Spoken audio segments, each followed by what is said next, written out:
hablemos de otros temas y recibimos a nuestra entrevistada esta jornada de hoy. A los 12 años fue baleada por un compañero en el liceo y 20 años después la encontraremos en el Parlamento uruguayo. Estoy hablando de quién, ustedes ya la conocen, de Fiorella Buceta. Fiorella, ¿cómo estás? Bienvenida y gracias por acompañarnos. Buenos días, muchas gracias por la invitación. ¿Cómo es el significado de llegar al Parlamento y quién es Fiorella Buceta hoy? Bueno, arranco por lo último. Dale. Soy una mujer común que viene trabajando desde hace muchos años específicamente la temática de discapacidad, la lucha por los derechos de las personas con discapacidad, después de que me tocó en realidad, porque antes no estaba cercana a esas situaciones y a ese colectivo. Pero vengo de una familia humilde y bueno, llegar al Parlamento tiene que ver con toda mi historia, en realidad. Yo creo que si no me hubiese pasado lo que me pasó, no estaría hoy acá entrevistándome con ustedes ni con la posibilidad de ser representante de la ciudadanía en el Parlamento. Yo creo que tiene que ver con muchas luchas y muchos años acumulados que, bueno, hoy se traducen en estar en un ámbito político para seguir peleando por los invisibilizados, por esas personas que todavía seguimos quedando al margen. Y en primera persona, que para mí eso es como lo más importante, ¿no? No es otros hablando de las personas con discapacidad ni de los más vulnerados, sino los vulnerados y las vulneradas dentro del sistema político, y creo que eso es un cambio en el sistema político uruguayo, ¿no? Que las personas se puedan representar a sí mismas es lo fundamental. ¿Ya tenés en la cabeza algún proyecto de ley que te gustaría que sea presentado y que te acompañen? Bueno, sí, en realidad nosotros venimos trabajando desde hace muchos años con la temática de discapacidad, como les decía, y hemos firmado hace muy poco tiempo, antes de las elecciones nacionales, un acuerdo interpartidario con todos los partidos políticos, que para mí va a ser una de los sellos del gobierno que viene. Tendría que ser una de las políticas en las que se avance con ese acuerdo interpartidario. Ya tenemos una base de acuerdo de todos los partidos políticos para poder avanzar en las políticas de discapacidad y para realmente dar un salto, porque en realidad tenemos un montón de leyes escritas, tenemos la Convención Internacional sobre los Derechos de las Personas con Discapacidad desde el año 2006, ratificada en el 2008 por Uruguay, la cual le falta avances, ¿no? Y yo creo que lo que le falta es acuerdos del sistema político para realmente poder avanzar en las temáticas de discapacidad. Eso por un lado. Después hay otros temas que me desvelan, que tienen que ver con la violencia, y también por haberla vivido en primera persona, y con la juventud, con los jóvenes. Yo creo que hay que dar herramientas. Si bien no tengo un proyecto específico, porque tengo que estudiar mucho el tema, porque hay un tema que es el desarme, que a mí me desvela, sí, que creo que... Pero es el desarme, no es el desarme de decir, saquemos las armas solamente. Sí, saquemos las armas, pero propongamos algo en lugar de las armas, ¿no? Demos una alternativa. ¿Cuál es la alternativa? La gente se arma, en realidad tiene un arma en su casa o usa el arma para defenderse, porque tiene miedo. Tiene miedo que lo roben, tiene miedo que lo lastimen, tiene miedo por su familia, tiene miedo por la gente que conoce, que ama. Bueno, yo creo que podemos desarmarnos. Las balas no nos defienden. Esa es una frase que yo dije en toda la campaña y que la vengo diciendo hace muchos años. Las balas no son una posibilidad de defensa en realidad, sino que hacen daño. Quien carga un arma puede hacer mucho daño, y yo lo viví en carne propia, te transforma la vida. Entonces creo que hay que dar opciones a la juventud para que en los barrios donde están no sea una posibilidad llevar un arma en la mano, sino que poder generar mucha más cultura, mucha más salud, mucha más deporte. A mí hay una de las propuestas de la Intendencia de Montevideo que me gusta mucho, que es el SACUDE, ¿no? Sí. Salud, cultura, deporte. Creo que tenemos que ir por ahí, que tenemos que dar muchas más opciones a nivel nacional, no solamente departamental, sino darle opciones a los jóvenes y a las jóvenes de que sea otra opción. Y para eso hay que darle trabajo también, para eso hay que darle acceso a la vivienda también, a la posibilidad de estudiar, de seguir estudiando, de formarse, de proyectar su vida de otra manera y que no sea a través de la violencia. Hoy vemos mucha violencia y a mí eso realmente me preocupa. La violencia que vemos en los informativos, la violencia que vemos en los barrios. Y asociado a lo que te pasó a vos también, la violencia en los entornos de las escuelas, ¿no? En la Dentro y educación, en los entornos de las en escuelas. las redes sociales. La familia ¿no? misma, O sea, la familia sí. misma también, ¿no? La violencia que viven las mujeres, ¿no? O sea, la violencia es algo que está presente y que tenemos que combatirla. Y para combatirla hay que hacer acuerdos también políticos de por dónde ir, de cuáles son las opciones que le podemos dar a la ciudadanía para que no sea de la manera violenta de relacionarnos, sino que sea más comunitaria, más en solidaridad, más mirando al que tengo al lado, más entendiendo qué le pasa también al que tengo al lado, porque muchas veces nos pasa eso, ¿no? Nos alejamos de la realidad que vive el otro y mi problema es el único que importa. Bueno, yo creo que tenemos que generar muchas más redes sociales, que ya están hechas además, ¿no? Tenemos que potenciarlas, darle herramientas, que el Estado sea el escudo, que el Estado O acompañe. articularlas mejor, a veces no se articulan bien, Exacto, ¿no? Porque exacto. ofertas hay, el tema es que no se articulan. Yo quiero volver al tema de este acuerdo interpartidario, ¿no? Por la discapacidad, que tiene muchos puntos: inclusión laboral, accesibilidad, urbanismo, vivienda, autonomía, vida adulta, tanta cosa, ¿no? Que se debe Son trabajar. 7 puntos. 7 puntos. ¿Qué es lo fundamental y por lo primero que vos dirías, vamos a encarar este tema ya? Bueno, en realidad lo fundamental está ahí, en esos 7 acuerdos. Por lo que hay que empezar, me parece, es por sacar el Programa Nacional de Discapacidad y el Sistema de Cuidados del Ministerio de Desarrollo Social. Que esté en un ministerio lo que hace es limitarlo, ¿no? Y tiene un presupuesto también acotado, y no hay una política transversal en todo el Estado, que es lo que tenemos que hacer. Sacarlo del ministerio para que se pueda transversalizar la política de discapacidad en todos los ministerios. Cuando hablamos de educación, cuando hablamos de salud, cuando hablamos de transporte, cuando hablamos de cárceles, ¿no? Y cuando hablamos del ¿Qué debería ser ministerio- autónomo? Debería ser autónomo. Ahí tuvimos una duda en qué ente transformarlo, ¿no? Claro. Eso creo que va a tener que ser un análisis político y también jurídico, ¿no? De qué es lo mejor para que no se dupliquen políticas. Hoy en realidad el Estado tiene políticas, pero están fragmentadas, no se relacionan entre ellas. En el Ministerio de Educación hay políticas de discapacidad, en el Ministerio de Salud hay políticas de discapacidad, en el Ministerio de Desarrollo Social hay políticas de discapacidad. Bueno, ¿cómo conversa eso? ¿Cómo se interrelaciona en el Estado? ¿De qué manera podemos potenciar esas políticas? ¿Y quién lo dirige además, ¿no? Para mí hay que generar algo supraministerial, algo que esté por encima de los ministerios y que pueda transversalizar las políticas de discapacidad en todo el Estado para realmente transformar la vida de la gente. Porque hoy lo que pasa es que se transforma, sí, pero muy acotado. Y me parece que además le falta asignación de presupuesto, le falta ejecutar esas políticas, que sean analizadas. Y hay otro punto muy importante, que para desarrollar políticas públicas, que es el primer punto del acuerdo, o el segundo, creo que es el segundo, que tiene que, sí, es el segundo, tiene que ver con saber dónde están las personas con discapacidad. No tenemos información.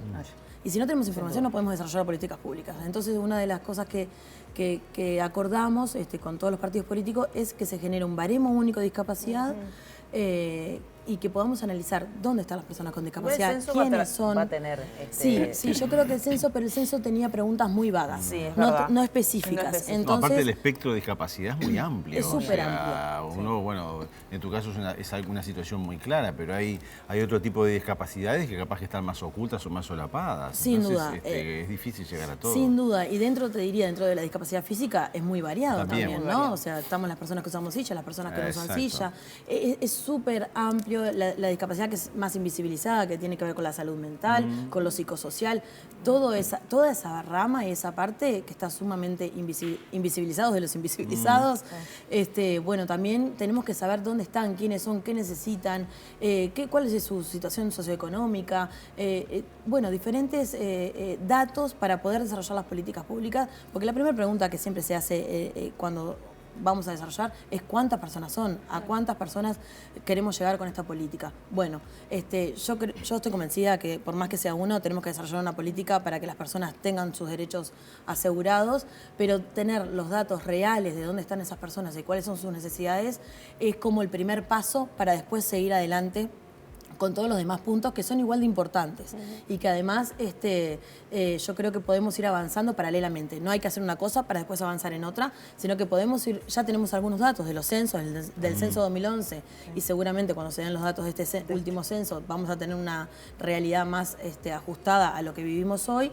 Pero se puede ir acompañando de las personas que ya están en la educación, que tenemos un punto que habla de educación, las personas que ya no acceden al trabajo, que también es un universo que también está bastante claro, y el tema de la salud. Se puede ir desarrollando políticas públicas independientemente de esos datos. Entonces creo que es fundamental que este acuerdo, que ya tiene un preacuerdo de todos los partidos políticos, se pueda avanzar y que demos la pelea en el 2025 en el presupuesto, ¿no? En la primera rendición, en la primera proyección del presupuesto. ¿Qué percepción tenés respecto a situaciones? Yo porque trabajé muchos años en periferia, en policlínicas periféricas como médico familia, y a veces me quedaba la sensación o la percepción que quien tiene algún tipo de discapacidad parecía que el objetivo único era tener una prestación por esa condición y ahí se terminaba todo. ¿Qué percepción tenés tú de eso? O sea, porque a veces, obviamente que es multifactorial, pero quien tiene una discapacidad no es solamente decir te doy una prestación porque estás limitada en tal o cual función, sino también la importancia, a pesar de esa condición, de una reinserción en la sociedad. Porque si no, parece como que nos quedamos quietos. Yo recibo mi pensión y entonces me quedo en mi casa y no hago más nada. O sea, ¿cómo trabajar eso también de alguna manera? Sí, te entiendo la pregunta, Daniel. ¿No? Yo creo que hay dos cosas. En primer lugar, hay todo un tema de la concepción de la discapacidad en la sociedad, ¿no? Y de cómo las personas con discapacidad nos percibimos. Esto de llegar al Parlamento es un hito, ¿no? Las personas con discapacidad no nos entendíamos como sujetos de lucha y de transformación social tampoco, sino que, bueno, éramos parte de la sociedad, pero no como sujetos de lucha. Creo que se viene cambiando, que se viene avanzando. Y después hay un tema de que, imagínate vos que si no tenés para poder acceder al trabajo, no tenés para poder salir de tu casa a la educación, obviamente que necesitas alguna ayuda del Estado, ¿no? Eso es indiscutible. Entonces, creo que lo que hay muchas veces es, las frustraciones son constantes. La persona con discapacidad muchas veces no puede salir de su casa, de la puerta de su casa, subirse a un ómnibus. Hoy hemos avanzado, el 50% de la flota del transporte es accesible, pero falta el otro 50%, ¿no? Y eso va a ir cambiando paulatinamente con los años. Depende pero la de vida de la zonas. gente es hoy. Entonces, creo que hay que ir avanzando, hay que seguir dando herramientas para que la persona se pueda formar para poder proyectarse. Si la persona se forma, accede a un trabajo medianamente bien remunerado, se puede proyectar. Puede pensar en formar una familia, puede pensar o no. Puede pensar en acceder a una vivienda, puede pensar en tener sus vacaciones. El trabajo dignifica, ¿no? Y la educación también te da otras posibilidades. Es mucho más que la remuneración. Te permite salir, te permite socializar, te permite estar en contacto con otras personas que tienen otras realidades, ¿no? Porque cuando estás metido en tu realidad también es lo único que ves, porque no conoces otras realidades. Bueno, me parece que es fundamental que el Estado dé un apoyo económico. Las personas con discapacidad tenemos una vida más cara que el resto de las personas. La silla de ruedas sale de $4.000 a $8.000, ¿no? Un auto, una moto. Estamos hablando de plata que es muy difícil de conseguir si el Estado no te respalda y no te da las herramientas para que vos puedas acceder a una silla de ruedas que es tu forma de moverte, ¿no? Ni que hablar para acceder a prestaciones que tienen que ver con tener una vida digna en relación a la salud, ¿no? Acceder a estudios, acceder a un seguimiento de tu discapacidad y fortalecer en realidad. Lo que hay que hacer con la rehabilitación, tenemos un debe en rehabilitación. Bueno, es fundamental que las personas... en Argentina, ¿no? Yo rehabilité en Argentina en el año 2004, en Uruguay no existía nada había en el nada. año 2004. Estaban las mutualistas, que las mutualistas no te hacían una rehabilitación integral para potenciar tu discapacidad. ¿A qué me refiero con potenciar tu discapacidad? A que puedas desarrollar toda tu vida de la manera más independiente y autónoma, ¿no? Ese es el objetivo de la rehabilitación, debería ser ese, que es que la persona con discapacidad pueda fortalecer todas sus cualidades para tener una vida digna ¿Y ahora y existe autónoma. o estamos en el debe todavía? Seguimos en el debe. Hace muy poco se inauguró, hace menos de un mes, se inauguró un centro de rehabilitación en Las Piedras, que lo hizo la Intendencia de Canelones, y que es un centro de primera calidad realmente. O sea, no se ha conocido mucho, pero tiene una infraestructura de primer mundo, médicos que están formados especialmente en el área de discapacidad y de rehabilitación.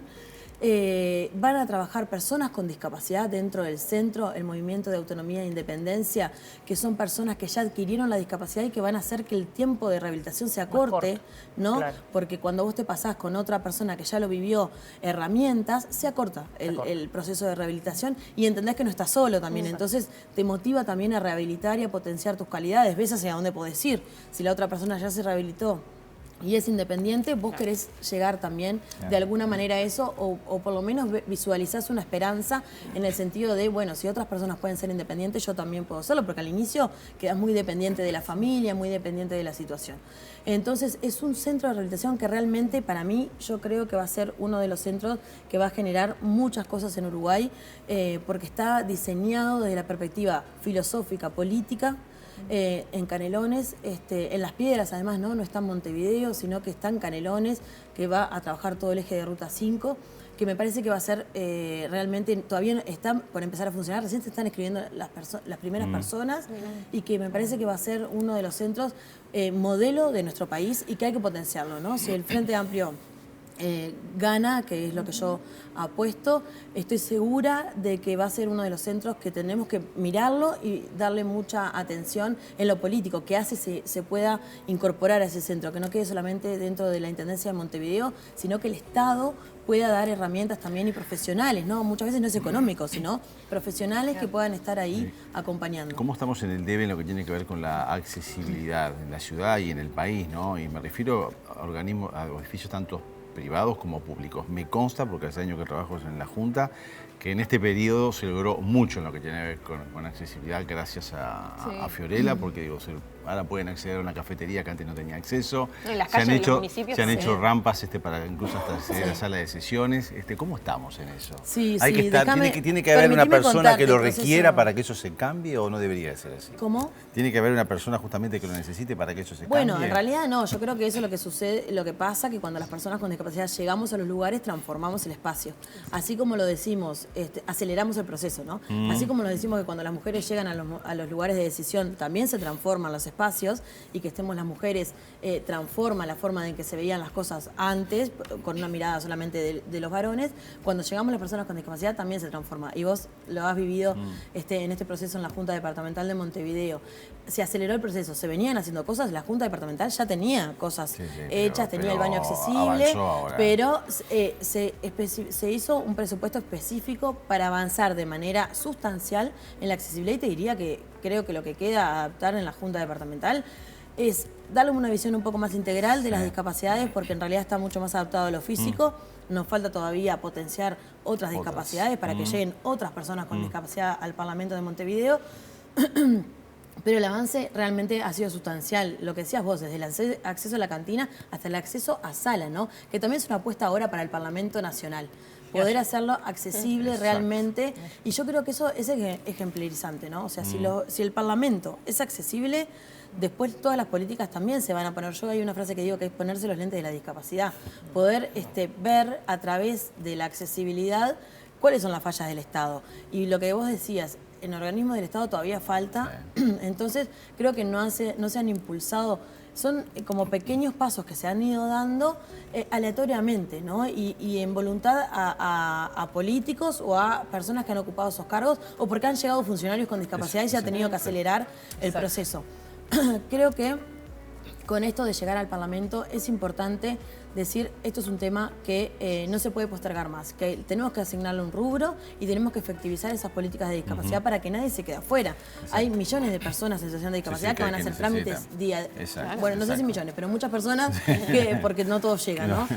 Hacer pero que requieren trámites día a día y también se quedan afuera del sistema. Entonces es importantísimo hacer llegar que el Estado sea de todos y de todas, tiene que ser realmente de todos y de todas, y para eso sin duda hay que seguir adaptando el Estado. Y también esto que decías vos de Montevideo, yo creo que Montevideo es una de las capitales más accesibles. Si nos vamos al interior, ahí ya los avances han sido mucho más lentos, pero es fundamental que se siga avanzando en Montevideo también, porque es la capital, porque hay mucho turismo. Y aparte, y donde vive la mayor parte de la gente. Porque los habitantes, la cantidad de habitantes que somos mucho más. Entonces, para mí es un compromiso también trabajar por Montevideo como diputada. Sé que tenemos que cerrar en una oración. ¿Seguimos con el handball?